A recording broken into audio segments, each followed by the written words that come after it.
After the U.S. chattel slavery ended, Congress had to amend the Constitution that didn't have us in mind from the jump. So Congress had to pass the 15th Amendment. This amendment guaranteed that voting rights could not be denied on the basis of race. You remember race, the thing they created so they could be superior in their delusional minds?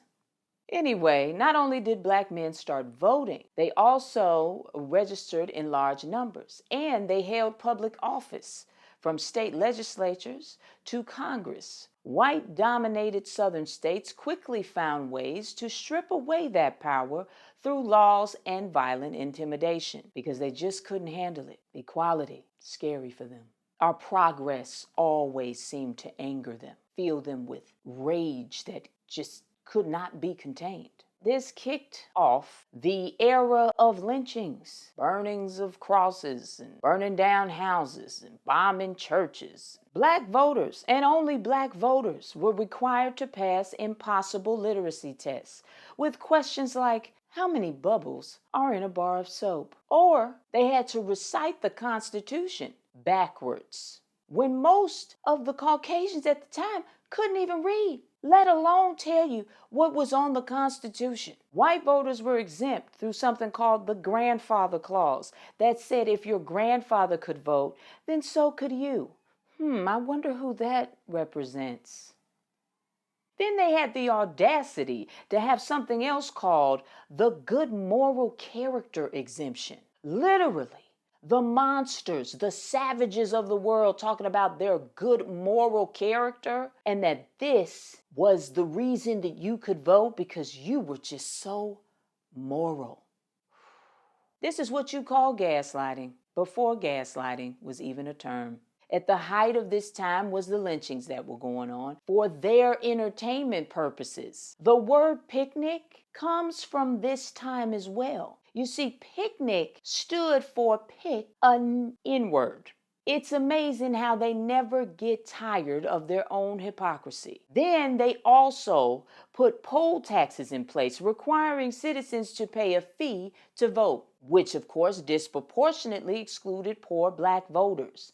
Many black families, especially in the South, could not afford to pay the tax. They made sure of that. Not to mention the fact that local officials often refused to register black voters or discarded their ballots entirely, even if they made it through all of that garbage. And after decades of grassroots organizing and thousands of us being unalived without justice, led to the passage of the Voting Rights Act in 1965, which banned literacy tests and poll taxes. Yes, it was all the way in 1965 that they fixed this issue, somewhat. Not very long ago, is it?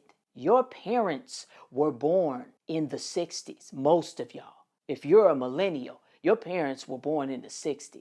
Let that sink in. And they required certain states with histories of discrimination, mainly in the South, to get federal approval, pre-clearance, before changing voting laws. They had to be watched, and they still do. But even after all that, they still refuse to give an inch toward equality. So here comes the good old gerrymandering. And what is gerrymandering, you ask? Well, gerrymandering is when political districts are intentionally drawn to favor one party or group over another, often at the expense of who? Black voters. It's named after this guy, Elbridge Gerry, who was one of the first to use this tactic in 1812. While serving as governor of Massachusetts, Gerry approved a bill drawn up by his political allies in the Democratic Republican Party. The bill redrew state Senate districts to weaken the opposing Federalist Party and help his own party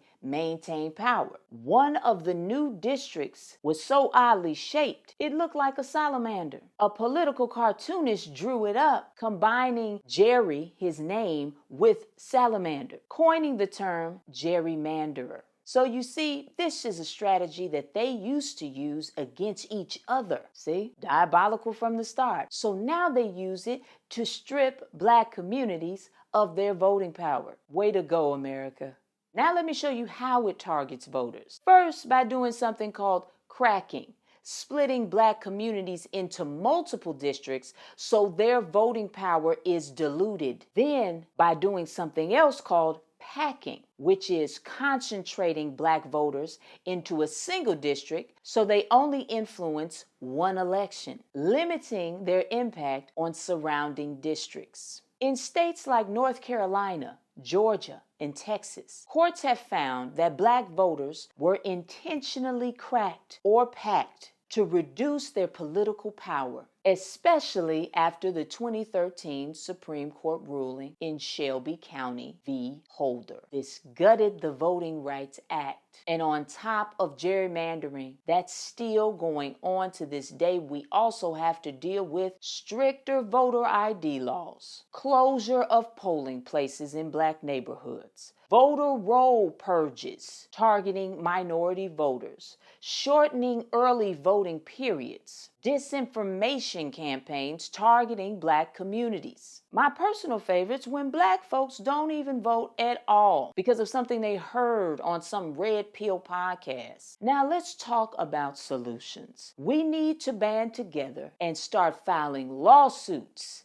challenging racial gerrymandering. In 2023, the Supreme Court ruled in favor of black voters in Alabama in a major redistricting case, Allen v. Milligan, ordering the creation of an additional black majority district. So it is possible. We know it is. We just need to regularly sue these states that are trying to steal the power of our vote. And that leads me to this. If our vote didn't count for all of you that believe that, why would they go to all this trouble to hinder you, to stop you from voting if it didn't matter? If they're coming for you, it's because you do matter. And what you do with your vote matters. Their response to black people voting should be clear enough to see by now. Oh, and by the way, local governments often control how district lines are drawn. So you need to start attending public redistricting meetings. They are open to the public. We need to start going to these meetings as a community and demand transparency and fairness. We also need to double down on grassroots voter education. Year-round engagement, not just showing up in people's communities telling them to vote once a year or every 4 years. Push for independent redistricting commissions, not partisan legislatures, but the people being in control. Show the power of civic engagement. Go to school boards, city council meetings, just like Fannie Lou Hamer and Stokely Carmichael, aka Kwame Ture, envisioned and fought for. The fight for black voting rights has never just been about casting a ballot. It's about claiming full citizenship, shaping laws, and building power. History shows that when the black community is organized, educated, and unafraid, it can break barriers and rewrite the rules. As Fannie Lou Hamer said, nobody's free until everybody's free. I love you, black man. I love you, black woman. Knowledge is power. Power to the people.